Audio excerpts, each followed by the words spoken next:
반갑습니다. 구름책방입니다. 두왕국 연대기 네 번째 시간을 시작하도록 하겠습니다.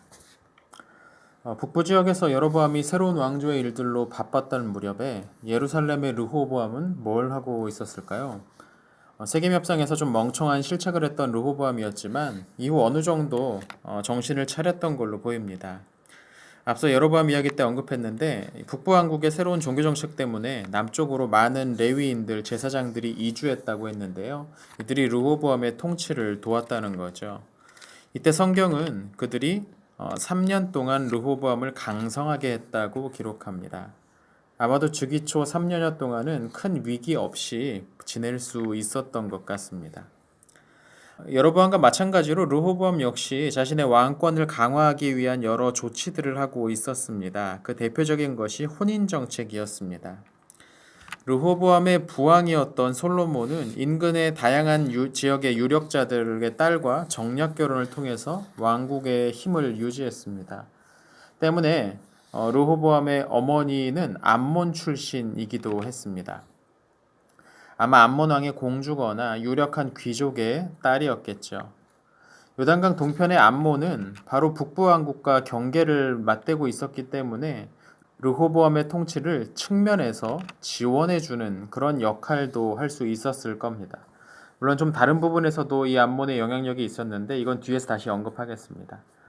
르호보암의 경우는 솔로몬과는 좀 다른 방식의 혼인 정책을 택했습니다. 역대하 11장을 보면 르호보암의 가계도에 대해 알아볼 수 있는 내용이 소개되어 있습니다. 우선 그는 마할랏을 아내로 삼았습니다. 비교적 이른 나이에 결혼을 하던 관습상 어린 시절에 아버지의 의지에 따라 이루어진 결혼이었을 겁니다. 이 마할랏이 누구냐? 여리못의 딸이라고 소개되는데요. 여리못은 다시 다윗의 아들이었습니다. 흥미로운 건 같은 구절에서 마할랏이 다시 이새의 아들 엘리압의 딸 아비하일의 소생이라고 소개되고 있다는 점입니다.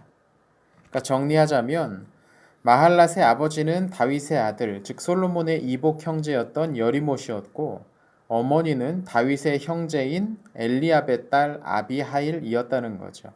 참고로 이 엘리압은 다윗의 큰 형이었습니다. 그러니까 마할랏은 다윗 왕가에서 가장 빵빵한 정통성이랄까 그런 걸 가지고 있었던 여성이었습니다. 솔로몬은 그런 마할랏을 르호보암과 결혼시킵니다.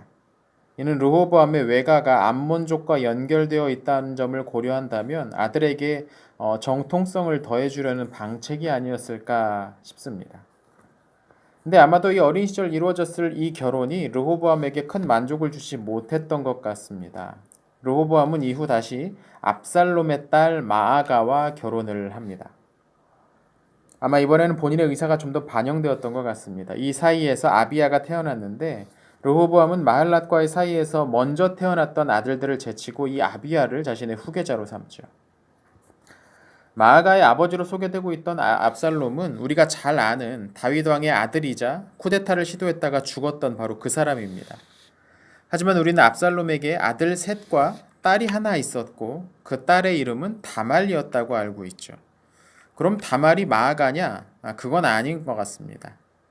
역대하 13장 2절을 보면 이 아비야의 어머니의 이름을 미가야라고 기록하는데요. 아마 이건 필사 중에 오류였을 가능성이 높습니다. 그러니까 미가야와 마아가는 아마 같은 사람이죠. 근데 이 미가야가 기브아 사람 우리엘의 딸이라고 말합니다. 그럼 여기서 문제가 생기죠. 마아가의 아버지가 둘이 되는 겁니다. 앞에서는 압살롬이라고 했고 여기서는 우리엘이라고 말하고 있습니다. 그럼 이걸 어떻게 해결해야 될까요? 여기서 딸로 번역된 히브리어 바트를 손녀로 번역하면 문제가 해결이 됩니다. 그러니까 마아가는 압살롬의 딸인 다말이 우리엘과 결혼해서 낳은 딸이라는 것이죠. 르호보암을 기준으로 하면 오촌 조카뻘이었습니다. 마할랏이나 마아가 모두 왕실 사람들이었습니다. 공교롭게 다 마신데 왕 또는 왕위 계승자 이런 종래혼은 왕권을 강화하기 위한 일반적인 선택이었습니다. 이집트나 동방 지역에서는 흔히 찾아볼 수 있는 일이었습니다. 르호보암은 재위 기간 동안 왕실의 정통성을 강화하기 위한 조치들을 분주하게 시도하고 있었던 거죠. 그런데 그런 왕권 강화를 위한 조치 중 하나가 가나안 남부 지역에 남아있던 원주민들과의 협력으로도 나아갔던 것 같습니다. 아버지 솔로몬이 건축한 성전은 이스라엘 백성들에게 큰 정신적 영향력을 가지고 있었습니다. 북부에서 많은 사람들이 몰려올 정도였으니까요. 그런데 그렇게 동족들의 인정을 얻어낸 이제는 이스라엘 사람들과 섞여 살고 있었던 가나안 원주민들, 그러니까 토착민들까지 자신의 영향력 안으로 넣어야 할 필요성이 느껴졌던 거죠. 이것을 위해선 단순히 무력을 통한 진압이나 정복이 아니라 적극적인 교류가 필요했습니다. 열왕기상 14장을 보면 르호보암이 산당과 우상과 아세라상을 세웠다고 말합니다. 여기서 산당이란 앞서 언급했듯이 일종의 사설 성소였습니다. 지역 성소였죠. 이스라엘 사람들이 가나안 땅에 들어오기 이전부터 원주민들은 여러 개의 성소를 가지고 있었습니다. 그런데 여기에 나오는 건 르호보암이 직접 만들었다고 되어 있는 걸로 봐서 앞서서 원래 가나안 원주민들이 만들어놨던 산당들과는 조금 성격이 다르지 않았나 싶습니다. 어쩌면 르호보암은 예루살렘 밖에도 여호와를 위한 성소를 보급할 필요가 있다고 여겼던 것 같습니다. 그렇게 한다면 더 많은 사람들에게 영향력을 끼칠 수 있다고 생각했던 거죠. 물론 이건 율법에 따르면 적절치 않은 행위였습니다. 이 과정에서 자연스럽게 그 땅의 풍습들이 더해집니다. 중앙 성소야 엄격하게 관리될 수 있었겠지만 지방 성소들, 사설 성소들까지 모두 그런 식으로 관리할 수는 없는 법이니까요. 자연히 그 땅의 원래 신앙들과의 결합 또는 변질이 일어났을 겁니다.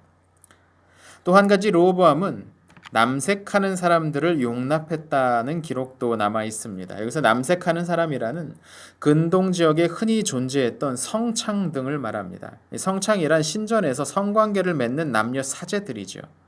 가나안 신화에서 가장 중요한 신은 바알이었는데 신전에서 참배객들과 사제들이 성관계를 맺으면 그것에 자극되어서 바알이 땅에 비를 내려준다는 그런 믿음이 있었습니다. 르호보암이 이들을 적극적으로 세우거나 그랬던 것은 아닌 것으로 보이지만 애써서 제지하지 않은 것도 분명해 보입니다. 이건 그 땅의 사람들과 우호적인 관계를 수립하기 위한 정치적인 목적 때문이었을 겁니다. 어쩌면 암몬 출신이었던 어머니의 영향도 여기에 들어갔을지도 모르죠. 선지자적 관점으로 기록된 열왕기는 이런 종교적 혼합 정책과 곧 이어진 이집트의 침략을 연결시켜서 보고합니다. 르호보암 통치 5년째에 이집트의 왕 시삭이 공격을 해왔고 그가 예루살렘을 쳐서 성전과 왕궁의 보물들을 약탈해 갔다는 내용입니다. 이때 예루살렘이 함락되었는지는 정확치 않은데 아마 산 위에 건설된 요새의 도시였던 예루살렘이 쉽게 함락되지는 않았을 겁니다. 다만 주변의 성들이 침략을 받고 약탈을 당하면서 그 피해가 심해지면 어쩔 수 없이 왕도 강화 조약을 맺으러 나올 수밖에 없었겠죠. 이 과정에서 많은 배상금을 지급해야만 했을 겁니다. 이때 유다를 침입한 시삭은 일반적으로 이집트 제22왕조의 첫 번째 파라오였던 세송크 1세로 추정합니다. BC 945년부터 924년까지 재위했던 그의 연대는 BC 925년으로 추정되는 르호보암 5년째와 맞아떨어집니다. 앞서서 어쩌면 이 시삭이 여로보암의 정치적 망명을 받아주었던 인물일지도 모른다는 추측을 제안드리기도 했었습니다. 이 시기가 이집트 역사상 제3중간기에 속한다고 전에 말씀드렸었죠.